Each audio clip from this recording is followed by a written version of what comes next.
awareness has been created about postpartum depression on social media validates that this is actually an issue. Did you experience it? Thank you, Leslie.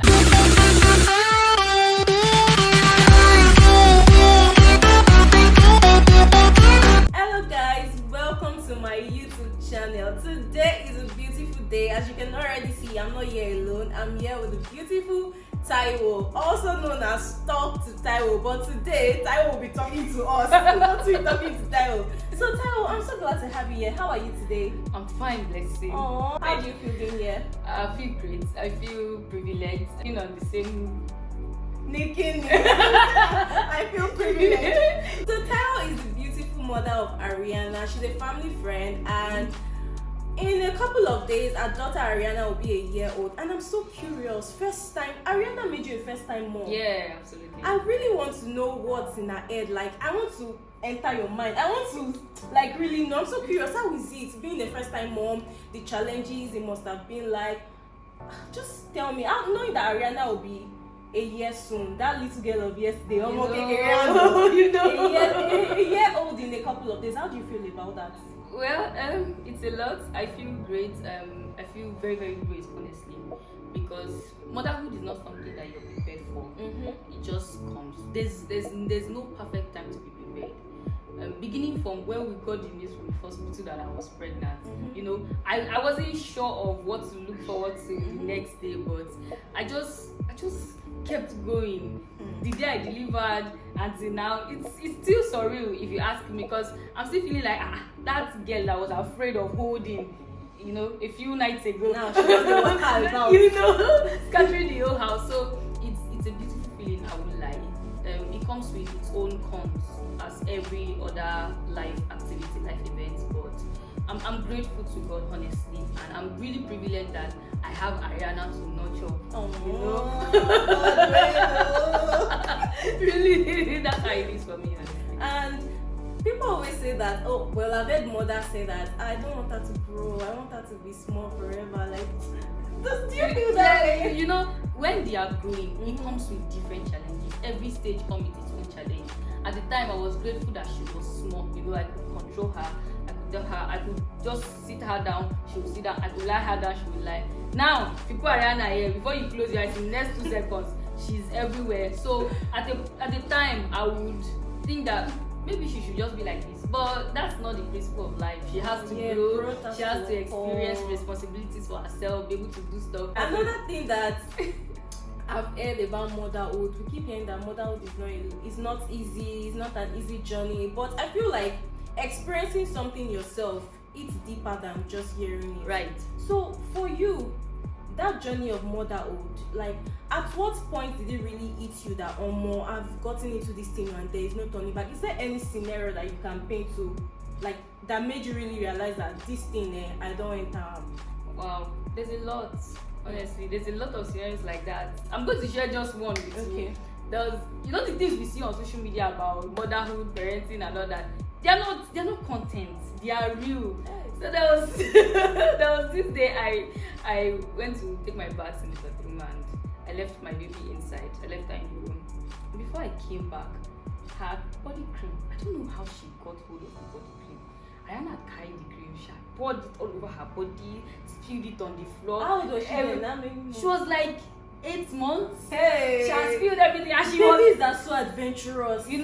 And she just came to front of the bedroom and opened her teeth that was waiting for me to come and hold her. When I got out, I was shocked. I started laughing and I started crying. Aww. Yeah, it was really a mixed feeling for me. In fact, I took a video of her that day. I was like, hey, this shege don't reach me too. I was happy because it was a joy for me to behold that. Yes, she has gotten to that stage of now having her own adventure, defining her own fun. But at the same time, it was like responsibility that she was putting out for me, because I have to clean her up, clean the room, and that was why I knew that this is real. This is real, and I've gotten to that stage where I no longer put things at her reach. So anytime she wants to reach out for it, she has to labor. And when she thinks of before I get here and carry this thing, she go come comport herself. So that's just how the feeling has been for us. It's a lot. You don't wanna know. The other day I visited you guys and I saw your husband Ola telling Ariana Patewo, and she actually clapped. He said Dide. She actually stood up, and I was surprised. This girl understands Yoruba. My Yoruba is not terrible, but I'm not sure that when I was small, I understood Yoruba like that. It is surprising. Like, what's the context? Why are you people like speaking Yoruba to her? Is there a reason behind it? Does it have anything to do with retaining culture? Just tell me about it, please. I want to know. All right. So for us, for my husband and I, culture is a very big thing, and we want to hold it there. We want to hold it very close. And one of the aspects that we're trying to retain for our children is the aspect of language. I see a lot of parents, particularly this generation parents, want to enroll their children to speak French, speak Spanish, speak German. You know, we want these children to speak other languages comfortably. And it's not a terrible thing because, of course, many parents have Japa in view, so we want our children to be as versatile as possible, right? But then, what happens to your image? What happens to your roots, where you're coming from? Like I said, it is not a terrible thing. I also want my child to understand these languages, maybe as a second language, you know, and I want her to have accent. I want her to be able to talk to me and like, you know, such things that we're not privy to.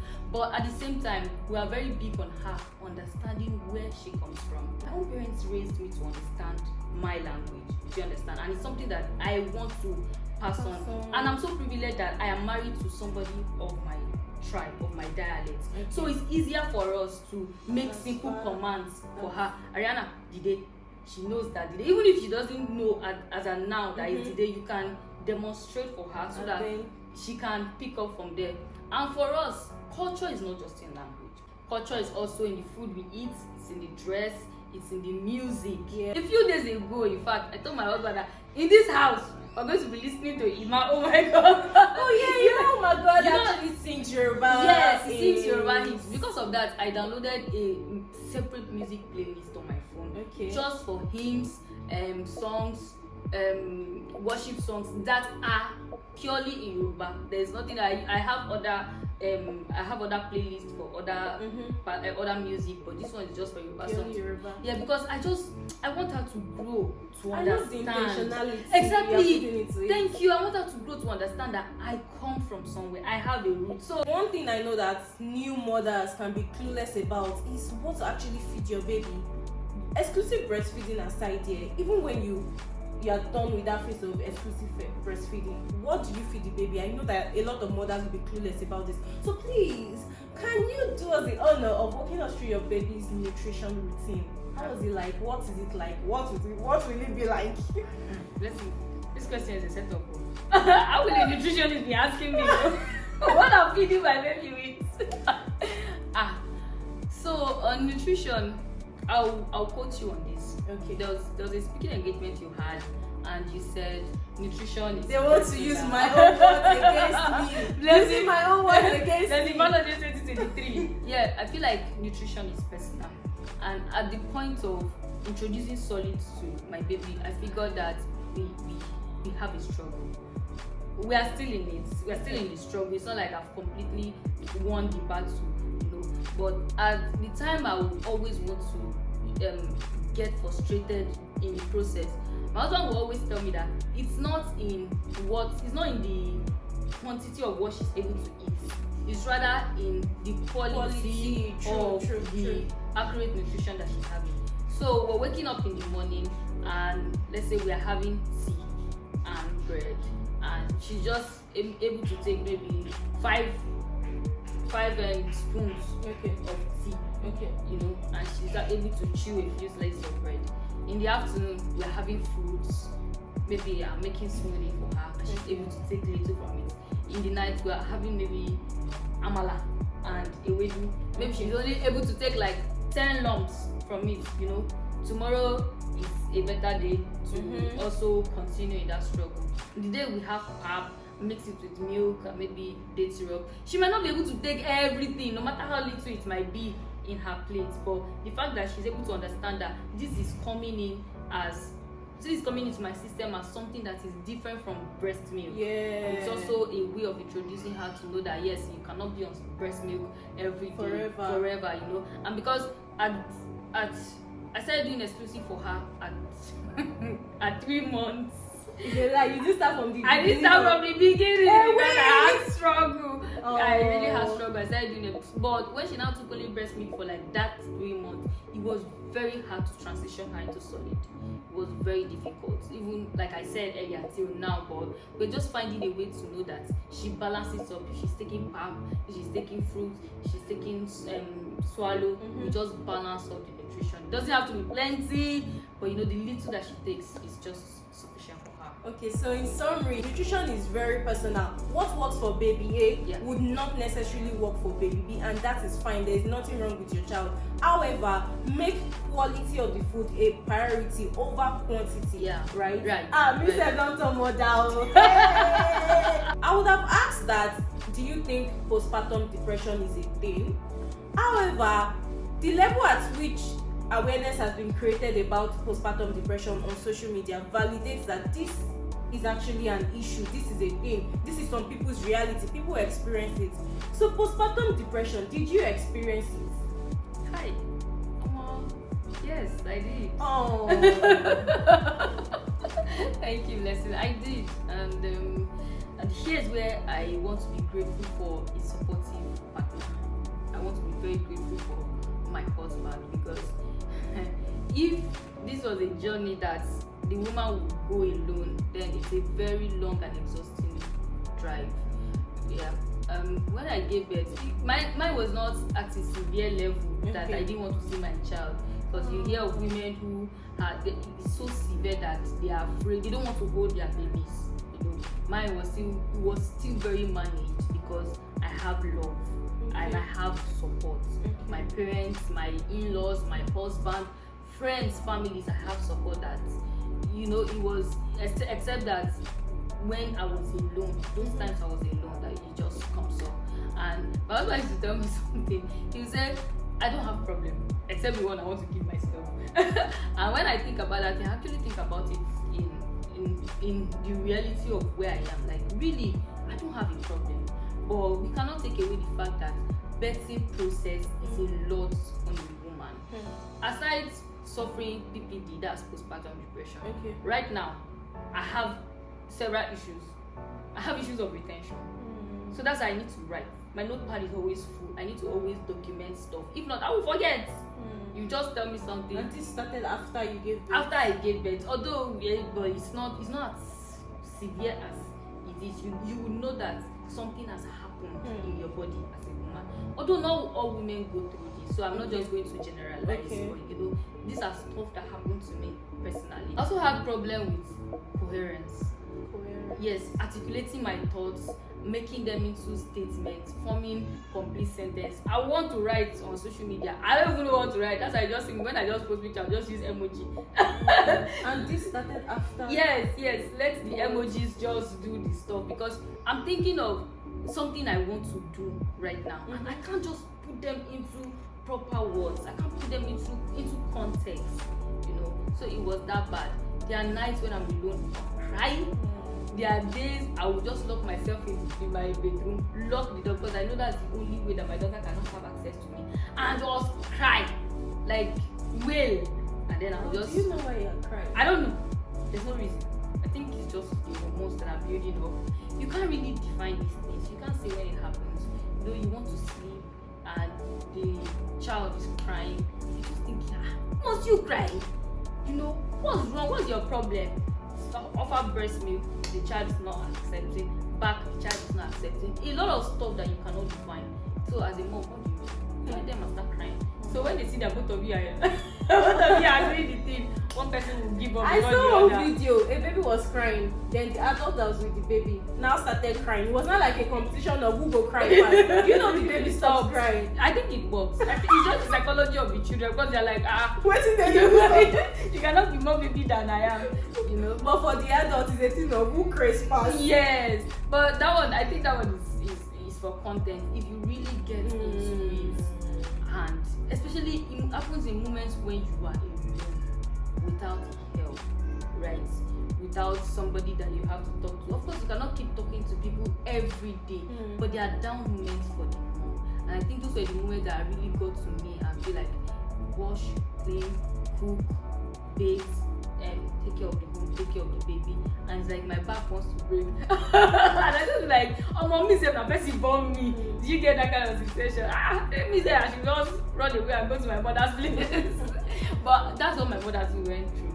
And it doesn't validate the fact that we have to also go through it. But it happens. It happened to me, and I'm in a process of recovery. Honestly, I'm taking deliberate decisions to have fun, to create memories for myself, to make sure my child is happy, because a broken child will break others, right? So I have to make sure that she's healed at every time. She's healthy, she's hearty, she's she just flourishes, because that's what she will also portray as an out. That's what she will also give to the world. So that's why I'm making decisions to see that even in that moment, I am very deliberate about being happy, because that's a representation of the child that I am raising.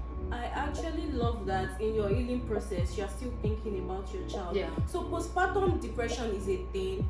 However, we can't overemphasize the need of support. Yeah.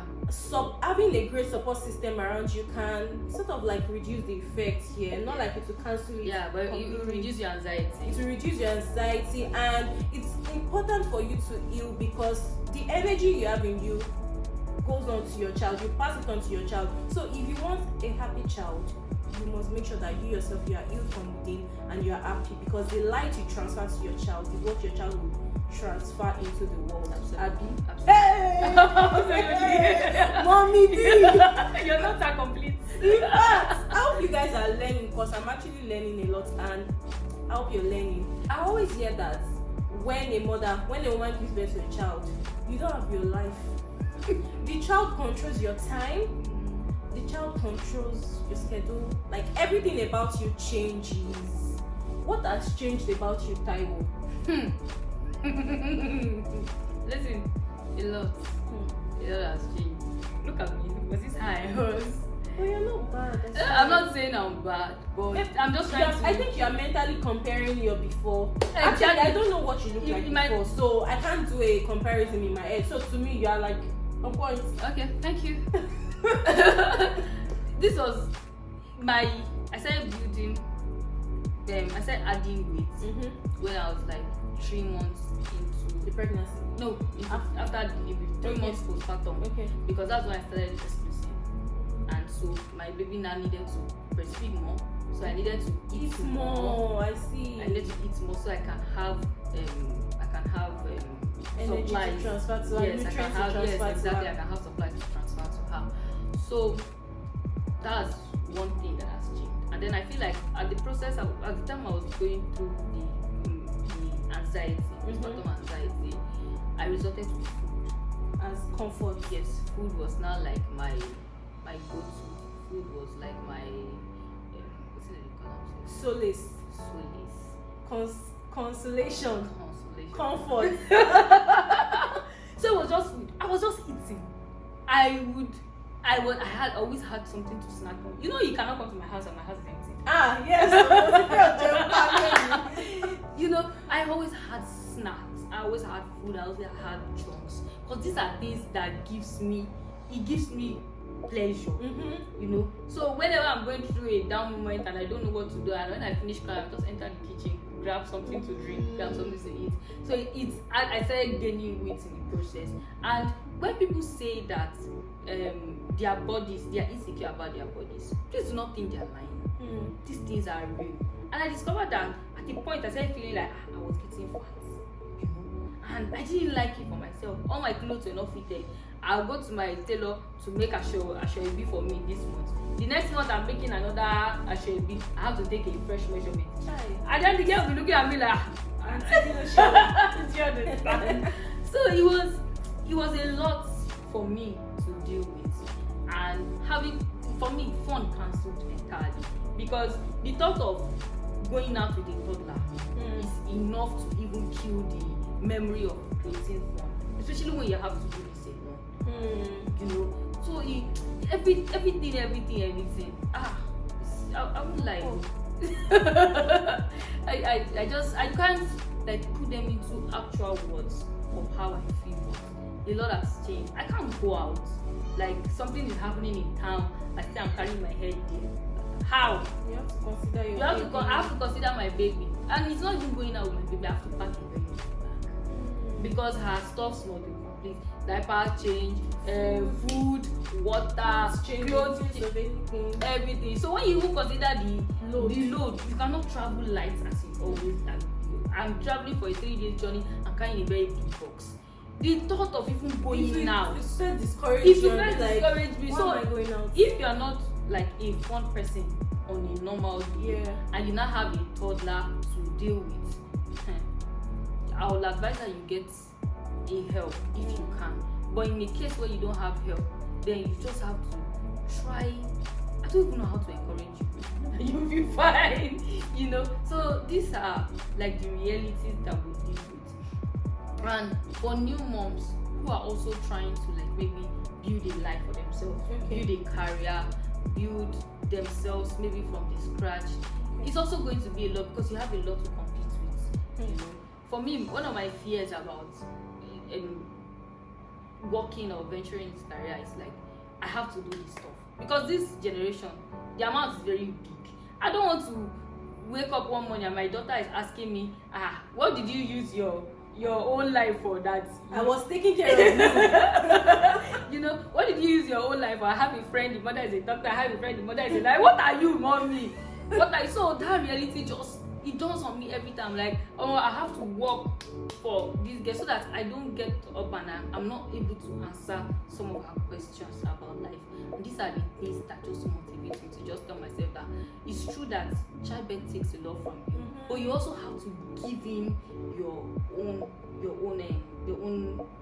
efforts so that you're not just relegated. You know? I also feel like, apart from the fact that the child can ask you questions in the future, I feel like it's important to not lose yourself in the process. Yeah. So even if you're not, whatever you want to do, whatever you want to stand up to, if you're not doing it for the child, do it for yourself. Yeah. You are not, like, you were not brought into this world just for the sake of a child.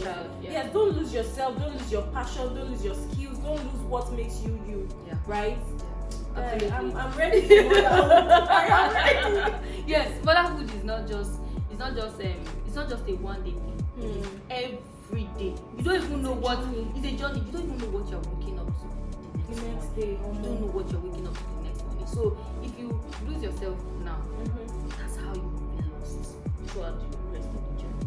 And because it doesn't end, you know, as my elder, let me not even use myself as an instance. My elder brother is still a baby before my own. That's how it is. So for my mother, her motherhood journey has not ended, and that's how it is for me. You know, it's just transient. You just keep having it and having it and having it. So we'll be fine. I really enjoyed this because I got to learn about instilling discipline, nutrition, postpartum depression. This is a lot, and I'm glad that you accepted my offer to create awareness and talk about your journey as a mother. Thank you very much. And if there's something I just want to say to new moms or moms to be, the highlight of this conversation with Taiwo for me is that don't lose yourself. Yes, delivery, motherhood comes with a lot of good feelings. It comes with a lot of sometimes unpleasant feelings. It is valid, it is normal, there is nothing wrong with you. However, don't lose your personality, don't lose your passion, don't lose your fire, don't lose the things that makes you you. Don't lose yourself in the process, because you even have to be whole within you to create a normal baby or a whole baby. The light that you transfer to your child is what your child will transfer into the world. So please, mothers, you're doing amazing. You're a super mom. And yes, Taiwo, you're a super mom. You're doing amazing. Happy 1 year anniversary. Happy birthday to you. Thank you. That's what your birthday is for you. Happy birthday, mom. Well done, Taiwo. Thank you so much. So guys, thank you for watching this video. Please like, share, and subscribe. And drop a comment. We would love to hear from you. Bye. Hola, we don't finish.